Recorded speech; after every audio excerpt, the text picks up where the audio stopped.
Guys, मेरा नाम है गौतम राज और आज मैं आपसे एक सवाल पूछता हूँ कि क्या आपने कभी सोचा है कि हिप हॉप असल में क्या है?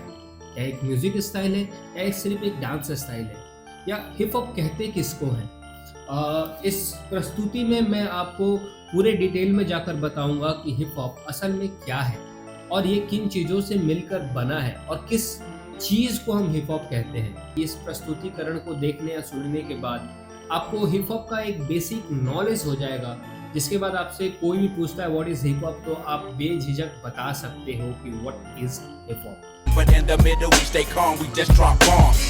हिप हॉप एक कल्चर है, एक लाइफ स्टाइल है जो 4 पिलर्स पर खड़ा है। डीजेइंग, एमसिंग जिसको आप रैपिंग भी कहते हैं, ब्रेक डांस और ग्राफिटी आर्ट। ये सिर्फ म्यूजिक नहीं है, ये एक सोच है, एक रेबेलियन है सिस्टम के खिलाफ, इनइक्वालिटी के खिलाफ और खुद को एक्सप्रेस करने की आज़ादी का नाम है हिप हॉप। साल था 1973, जगह न्यूयॉर्क का ब्रॉन्क्स इलाका। ये वो दौर था जब अमेरिका में नस्लीय भेदभाव, बेरोजगारी और गरीबी अपने चरम सीमा पर थी। खासकर अफ्रीकी अमेरिकी और लैटिनो समुदाय को सिस्टम के हाशिए पर छोड़ दिया गया था। सड़कों पर गरीबी थी, अपराध था, लेकिन इन्हीं सड़कों पर कुछ और भी पनप रहा था। 13 अगस्त 1973 को डीजे कुल हर्क नाम के एक जमाइकन अमेरिकन युवा ने अपनी बहन की पार्टी में एक अनोखा काम किया। उसने 2 टर्न टेबल का इस्तेमाल करके बीट्स को दोहराना शुरू किया,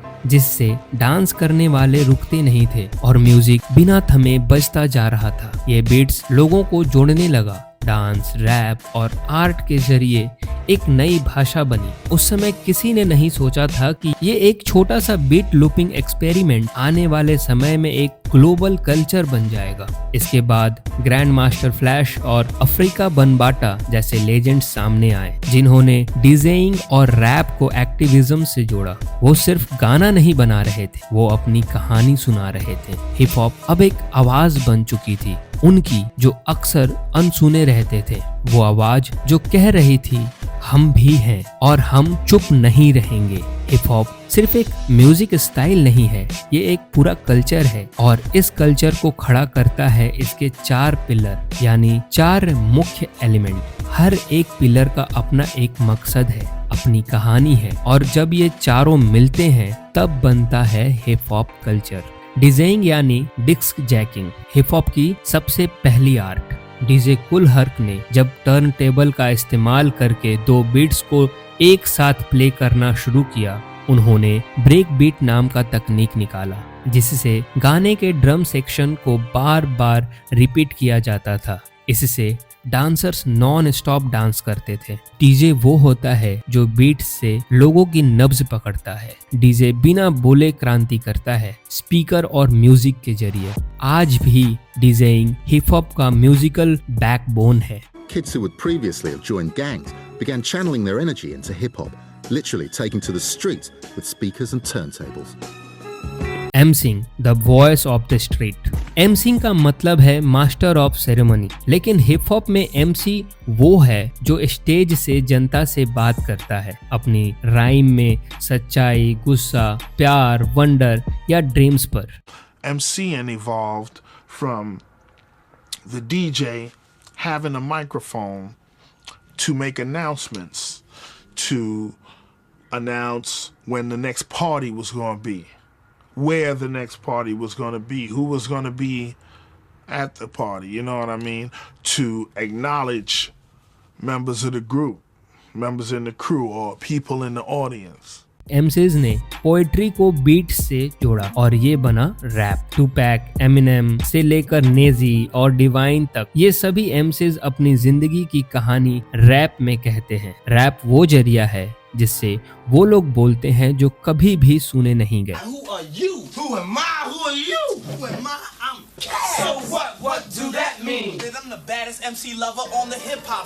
break dancing the movement. Break dancing या बीबोइंग हिप हॉप का डांसिंग स्टाइल है, लेकिन ये सिर्फ डांस नहीं, एक बगावत है। जब सिस्टम आपको कुछ नहीं देता तो शरीर ही जुबान बन जाता है। ब्रॉन्क्स की गलियों में बच्चे फ्लोर पर घूमते, उछलते, गिरते और फिर उठते। ये डांस उनकी ताकत थी, उनकी पहचान थी। ब्रेक डांसिंग ने ये दिखाया कि बिना कुछ कहे भी तुम दुनिया को अपनी कहानी बता सकते हो। और आपको ये जानकर खुशी होगी कि आज ये ओलंपिक खेल तक पहुंच चुका है। Break boy, you dance on the break. That's it. The break beats were for the B-boys. When Kool Herc was throwing on break beats, he would say, B-boys, are you ready? B-girls, are you ready? And that meant that it was about, about that time, the high point of the jam where everyone just starts going off. Graffiti the visual expression. जब आपके पास कहने के लिए शब्द ना हो और mic ना मिले तो दीवारों पर अपने सपनों को रंग में उतार दो। ग्राफिटी वही है, एक रेबेलियन, एक art, a loud silence. Graffiti artist हर ईंट पर अपना इतिहास छोड़ जाता था। ये कला नहीं, ये एक चीख है जो रंगों से लिपटी हुई है। The first thing that I noticed coming to New York, I came here in 1978, going to work in Wall Street of all places, chemical bank, a credit analyst. I would go and get in the subway and about to get on a train, and these trains would go by with these amazing burners, graffiti burners, multicolored, name tags. That would take up the whole train, and I would watch them go by and just think, my God, this is amazing. 1980 के आते आते hip hop America की सीमाएं पार कर चुका था। दुनिया के अलग अलग देशों में युवा इस कला से जुड़ने लगे। लंदन की गलियों में बीट बॉक्सिंग गूंजने लगी। फ्रांस के सबवर्स में ग्राफिटी उभरने लगी और जापान में लोग पॉपिंग और लॉकिंग सड़कों पर सीखने लगे। हिप हॉप की यही खूबी है कि ये किसी भाषा या देश का मोहताज नहीं। जहाँ भी असमानता है, जहाँ भी कोई अपनी आवाज उठाना चाहता है, वहाँ हिप हॉप पहुँच जाता है। हर देश ने हिप हॉप को अपनी जबान में ढाला। फ्रांस में फ्रेंच रैप, जर्मनी में जर्मन रैप और भारत में हिंदी और पंजाबी रैप। इन भाषाओं में छुपा था लोकल कल्चर, संघर्ष की कहानी और नई पहचान की तलाश। और इसी वजह से हिप हॉप हर देश में स्थानीय आवाज बन गया। अब रैप सिर्फ अंग्रेजी में नहीं, बल्कि बंगाली, मराठी, स्पेनिश, कोरियन, तुर्की हर भाषा में बजने लगा। 2000 में इंटरनेट और सोशल मीडिया ने हिप हॉप को रॉकेट की तरह फैलाया। डू इट योरसेल्फ क्रांति का सबसे बड़ा चेहरा बना हिप हॉप। भारत में शुरुआत हुई अंडरग्राउंड मूवमेंट से।